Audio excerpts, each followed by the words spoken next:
Hi, everyone. Thanks for coming to Fintech Junction, and thanks to the Fintech Junction team for allowing us the opportunity. So my name is Avi. I'm the co-founder and managing partner of Entrée Capital.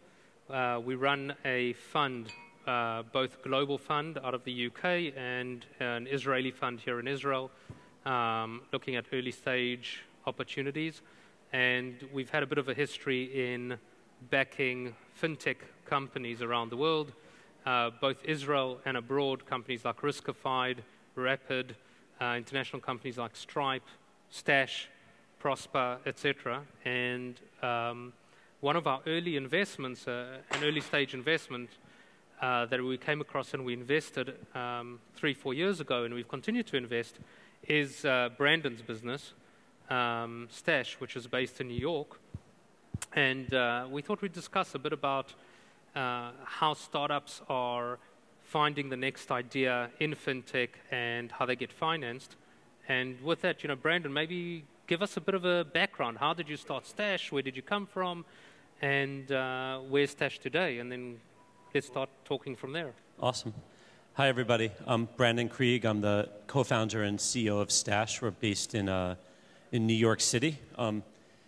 First of all, it's so good to be in Israel and to be with Avi, one of my partners, and to be able to talk about Stash here. And you know, the story of Stash, I think it's pretty cool. You know, it started, we were working for a big global bank and figured out really quickly that even people that worked at big global banks didn't know what to do with their own money. And so we literally spent a lot of time walking around the streets of New York asking people about investing and about money and about what they think about their financial futures. And the answers we heard were really, really upsetting to us. It was always when we asked, do you invest, do you save? It was, no, I don't, but I'll do it later. And we'd say, well, why not? And they'd say, well, I don't understand investing. I can't relate to it. I will do it later. And I'll do it later when I'm rich. And we'd say, well, what's rich? Can you tell us what rich is? And no one could answer that question either. They'd always say, I'll do it later. And so we decided we had to leave to figure this out. And I look fast forward till today. Stash is a financial platform for the 80% of Americans that live paycheck to paycheck. Note that 80% of Americans live paycheck to paycheck. And so we didn't build a financial services platform for the wealthy and the rich. There's enough of that. We built it for the mass market. And we offer banking, investing, and retirement services along with financial education and advice. And you know, we started with a big idea that ultimately is a huge, huge pain, and we've figured out a way to be a painkiller to the pain. And now we have, we're going on almost 4 million customers in about 3 years, and it's been just a hell of a fun ride, and it's been great. And Avi was one of our early investors when we were still trying to find product market fit and starting the process of scaling up the company. Yeah, so in America, you know, the main pain point, the big issue is that your average American doesn't have more than $2,000 of savings. We talked about it the other day. They can't even scratch together $400 for a medical emergency. Yeah. So it's a big problem. So huge problem. Yeah. Yeah. The data, you know, when you think about the American consumer, you know, a lot of people, especially the incumbents, think about the wealthy. The problem is that there's all this data going around. You know, I think the data that I think is the most accurate is about 50% of people in America can't come up with $500 in a medical emergency. And we actually did a recent survey for FinLit Month a few months back, and we started asking a lot of questions about retirement and retirement savings. And it's crazy what we heard. One of the big stats we heard is that people believe that investing or buying lotto tickets will solve their personal retirement money that they need, lotto, which is insane. And it's not a great way of thinking about retirement if you're going to win the lotto, or I'd probably be playing the lotto, not running a startup. But it shows the need of a financial services company that caters to this market. This market in the US, the 80%, also happens to be over 100 million people. So it's a huge audience that has a lot of different issues in their financial life. And so when we started, we decided just to start with investing because it's a good place to start. we can get a lot of customers to start investing, and then we can build and grow with them and gather more data to be able to give them back an experience that they ultimately need. Yeah. So what was interesting with Stash right at the beginning was that you saw a need, and then you put in the effort, and it turns out the need is a breakthrough. It's a huge market, and huge markets drive great ideas. So certainly when you're starting a business, it's always great to come up with the breakthrough idea, which is a big business with a huge market. But that market has to be monetized somehow. And not every business can, that can address a big market can monetize it. So kind of, what were your initial thoughts about how you were going to monetize this big opportunity? And did you actually think it was going to be such a huge opportunity? Yeah, so, I remember our first investor deck, our seed deck, we had said that a win for the company in the first year would be to get to 5,000 customers, because we thought that would be a good opportunity to learn. And it shows that as a startup, the founders, it's okay to be wrong a lot. And so we opened 5,000 accounts by like the second day. So we were like, all right, that's cool. There's definitely a huge need for this. But we believe and subscribe to the lean startup philosophy. So which means, yeah, there's all these things we knew we could do. We could be in banking and investing and retirement, credit cards, lending, debt consolidation, mortgages. The list goes on and on and on, because the problems are there across a massive population of people. But some of the best advice I got starting out was you just have to stay very focused and keep things very simple. Because if you have a big dream, that's great, but you have to execute it in chunks. And that's kind of what we did, is that we knew we could do all this stuff, but we still just stayed very true to financial education and investing, and then started scaling the business once we iterated enough times. And when we launched, we had to do I think the number is about 75 different versions of the app had to go out until we found something that actually started really working, because it doesn't work right out the gate. Yeah. And so one is you have market. Two, as you allude to, you have to have product market fit. Yes. And you have to put in the effort and time to get to that level of solution that people want and people download and people are going to use.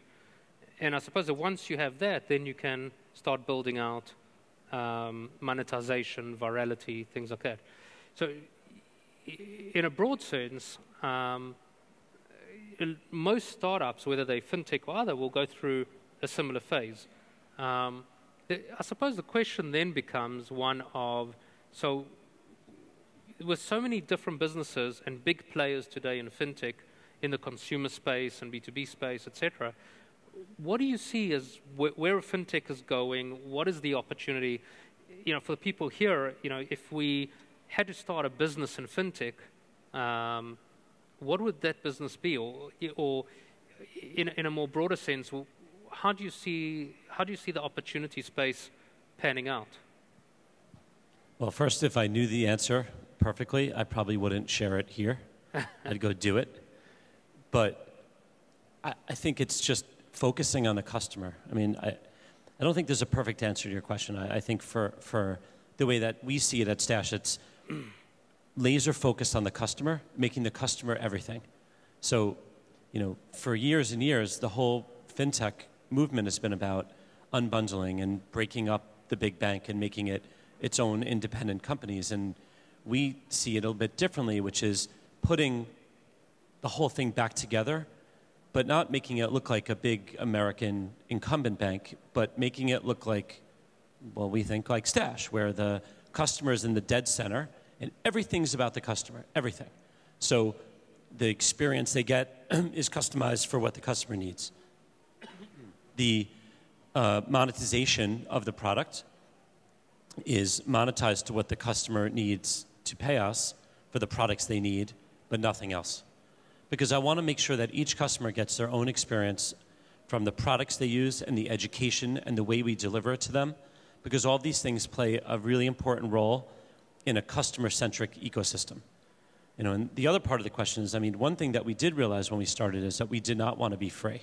We think that free can be good. Some American companies right now are doing it. The problem is if it's going to be free, then I'm going to have to make my money other ways. And we're a big believer in transparency, so that if we make money from something on the trading side, we actually share some of that revenue back with our clients. So we're really open and transparent about our revenue model and the ways we make money. And in a lot of ways, in cases, we actually share it back to the customer. So if we make money on interest, we share some of the money back on interest. If we make it on stock lending, we give some of the money back. If we make it on interchange revenue from Stash banking, we give some of that revenue back in the form of stock rewards when people spend. I think, but ultimately, we started out with $1 a month revenue, $1 a month per customer revenue stream, and for the first year, we didn't even charge the dollar because we were just figuring out how to get to product market fit. But right. it's a process. Yeah. And I suppose the opportunity in the fintech market is pretty broad and pretty big still. If you take the rest of the world today, there's 50% internet penetration. In the US, it's 66%. There's still a big gap of getting people online and transacting and doing business. My view is a lot of the big space has been, the big horizontal plays have been taken over by the big players. So Stash, Venmo, Betterment, they all occupy quite a fundamental big base in Monzo's another one, Klarna. So I think that the next stage of fintechs to come out are not necessarily going to be these broad big players, but maybe more vertical niches that people go into, and which will then become bolt-on acquisitions for companies like yourselves, or will become bolt-ons for big banks. How do you think about that? Yeah, I mean, I think, I look at the growth we've had. We are quickly approaching 4 million customers.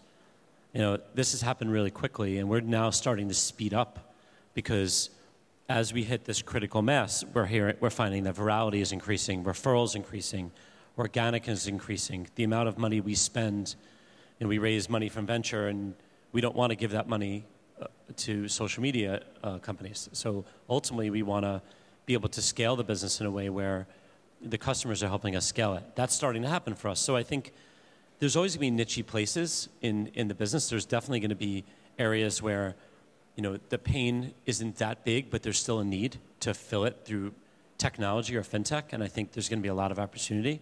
But overall, the opportunity for fintech globally to solve customer problems is massive.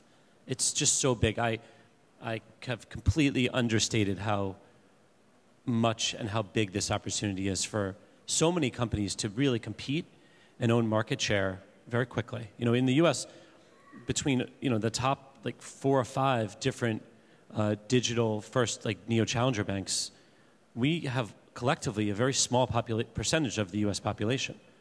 There's still a long road ahead to get millions and tens of millions more people to move over to a digital first way of doing their finances or banking or investing or whatever. It's just so big. I think that there's going to be more platform companies coming, and there's going to be a lot more niche companies as well, I believe, because the opportunity is there. So with a little time left, you having been a founder of a small business, which today is a much bigger business, what advice would you give the audience? A lot of the people in the audience are either starting a company or just have started a company or relatively early in their growth cycle. So what 2 or 3 points would you recommend to them? Yeah, so this one is it's a no-brainer for me because it's something that I had to learn myself, which is the best advice I was given, and my co-founder and I put it into practice every day now. It's really, really, really easy to build a bunch of stuff, to build new features, to keep changing and building and building. It's really, really hard, probably one of the hardest things, to keep it simple and say no. That's the advice that I had to work really hard to follow. My last business, which was really successful when we sold it, was a B2B company. We were one of the biggest market players. We kind of owned a big chunk of the market. I could do whatever I wanted. It was fine. In this business, I have to keep our company focused. We have over 100 engineers in New York. we're 230 people. They need to have a simple mission they understand, they can get behind, and that they could focus on. And the same thing goes for our clients. I don't want to confuse our clients. So it's hard. So that's the advice that I was given, and I think it's... So even though you're now 230 people, you're still trying to run it as if it was a 5-person, 10-person team, very focused. Yeah, actually, at this size now, we're trying to keep it even simpler than before. So we basically will focus in for this year on a couple of key things. We won't do anything different. And we're pacing out new products and new initiatives longer out now when we feel that the company as a whole is ready. And our customers are ready, ultimately. Yeah. So kind of from my side, just in closing off, when we look at startups in the fintech space, we're far more interested in businesses today which are solving a specific need in a specific location. So trying to build something that conquers the world is great to find as business opportunity, and we love to see those businesses as well. But my guess is that what we're seeing more and more of is people taking a specific market and building a solution in that and conquering that market, and then from there growing. So my advice would be, one, market, look at the right market, find the right market that will need your product. Two, stay very lean, stay very focused, build out, show that you can build something that needs that meets the customer needs, whether it's consumer or business, and work hard. Work hard. It's always working hard. Great. Thanks for your time, Brandon. Thank you. We're out of time. Thanks, Perfect. everybody.